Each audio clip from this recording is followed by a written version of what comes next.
Hi everyone, this is Natalie. Welcome back to my channel, and this is time to wrap up officially this last April readings, everything that I read that I liked or disliked. If you want to know, well then keep watching, but at the same time you can click to subscribe, the bell button, so you are not gonna miss any future video, and give me some thumbs up. It's gonna help my channel to grow. So in April I read 4 books, paper format, and I participated at my personal very own Cozy Mystery Week reading vlog. Whew, that was a long thing. I selected 7 books. I end up reading 3 or 4, I don't remember. I can say that I was so much lucky with the paper format, not so much at all with the Cozy Mystery Week.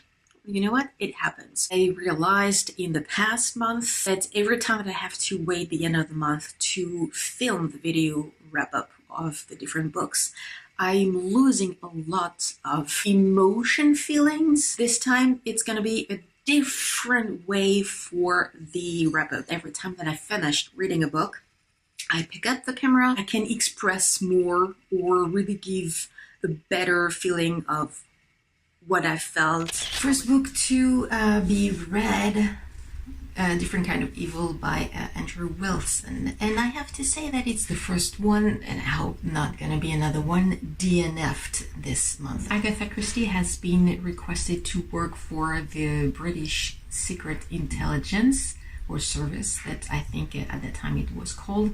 We are in 1927, and they have one of the agents who has been killed in the Canary Island of Tenerife. So they are asking her to go there and to make some investigation, because she has a mind to find what really happened to that agent, because his death is kind of mysterious in the way that it has been found empty of all his blood in a cave. I would say the idea of using Agatha Christie and putting her into some real life murder is really good and interesting. She's gonna be obsessed with something wrong and based on no evidence, no proof. Because of rumors, she jumped every time at the first conclusion. My thoughts would be the same if it would be a stranger. I mean, it wouldn't be Agatha Christie, it would be exactly the same. It's not because it's her that's what I'm saying. At that time, women were always fragile mentally. Anything is shocking, anything is a problem. They need a tonic, they need some rest. It was that set time of, this is how men put women in such a stupid box. It's just that she doesn't do anything to defend herself. At some point she's gonna be arrested and accused of theft. She cannot speak, she cannot make any sentence, she cannot explain, and she just stayed mostly blank. The problem is when you take a character, and it will be the main one, but you claim that that character is smart, with the mind of understanding murderers, the logic, and that could be very observant, and just that the mind of that person is really good at what others may not be, and that that person is acting reverse from what she's supposed to be over and over. It's like, okay, I can understand it can happen once depending on the situation, but over and over. The writing, the story itself, so the work behind that book doesn't work for me. Second book I read in April was Into the Water by Paula Hawkins, and this one was so different. I have to say that during the whole time that I was reading, it was, and it stayed at 4 stars, and until the last sentence, the last word, it was like, I'm sorry, what? I have to read it again. And then, bam, 5 stars it became. How did this story end up being a 5 stars, you're gonna ask, and I'm gonna tell you everything and more into a special video. The difference or uniqueness in the way of telling that story is that every chapter following a different character, but from the perspective of the character. The story is unraveled throughout all those different characters. It is so good and intriguing because you never know if it is about witchcraft, if it is something demonic, evil, if this is a simple murder, so who did it and why. 5 stars, I would say, thanks to the very last sentence. Otherwise it was a very strong 4 stars. That doesn't change anything, but the twist of the last sentence is just wow. The other books read in April was Get Even by Gretchen McNeil. This is the first in a duology. Young adult thriller suspense. It was a 4.5 stars, 4 stars, strong 4 stars. We have the Don't Get Mad. This is an anonymous. I'm gonna have all the time a fucking hard time at saying it. An anonymous secret group found by Ray, Kitty, Margot, and Olivia. They have the main goal of getting revenge onto every other kids, teachers who are bully to other persons, to other kids, to make them understand what it's like. One of their next victim, Ronnie, they are preparing the way that they want to do their revenge. He's gonna be found dead with a card next to his body, onto his body, with the name of the club, the Don't Get Mad. And I should have said that this is more than a year now in school that they are doing, that they are active, I should say it that way. So everyone knows about the group, but like I said, secret one, so no one's apparently know who is behind the DGM. A lot are behind them, even if it's officially or unofficially.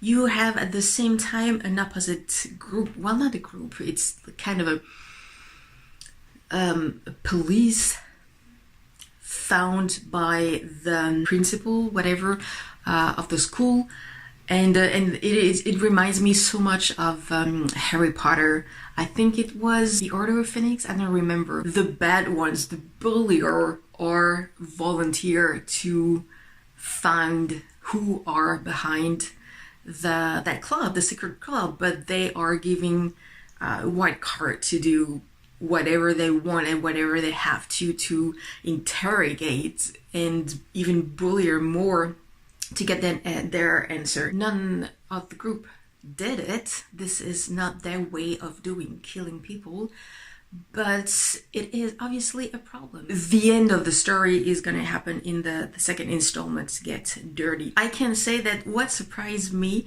the most, and maybe that's why it's a 4 stars, imagining that group of girls are not friends at all. You kind of understand that all of those troubles and problems are not going to help them at getting closer. Yes, they have a main goal, a main thought of what they want to do and how they want to do it, but they are not talking to each other outside the group.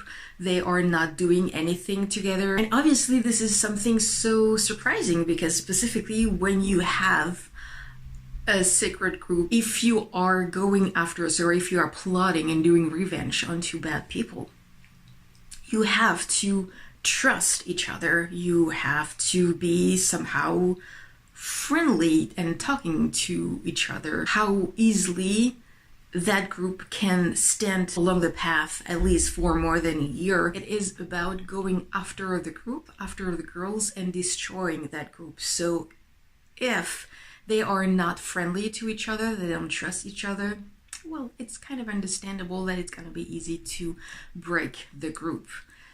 And you understand pretty much easily that in the next installment, the last one, it's going to be this time, hopefully, building the group, but I mean solidify and getting at least some friendship. But really that idea of going after the bullies is really good. I really did like it. The writing is as good and easy, as fast-paced as it was for the other book that I read from Gretchen McNeil. So I can say with big confidence that this is gonna be the last book reviews of April, and this is Behind Her Eyes by Sarah Pinborough. I prepare myself a lot because there are so many mixed reviews, liked, hate. And I have to say that it was, wow, 5 stars. So I'm not gonna go into too many details because I have filmed a special video insider onto this book. What I can tell you is that every 2 chapters we are following 2 different women. The first one will be Louise. She is a single mother working in a medical center in England for psychiatrists. She's gonna have an affair with one of the new doctors, but at the time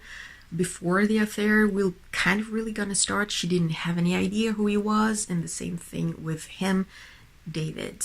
The other chapter we will gonna follow Adele, which is the wife. Extremely quickly we're gonna realize that this is not an accident, that Adele is making everything for Louise to become best friends. You really understand that there is something extremely wicked cooking from Adele, and you definitely keep reading because you want to know what is going to happen. Obviously, if it's a 5 stars, it wasn't disappointing at all. I can tell you that the very ending, I didn't see it coming. Like, I really didn't see it coming. And this is so good, so wicked, like it's deeply wicked. So during my week, cozy mystery reading week, I managed to read four different ones.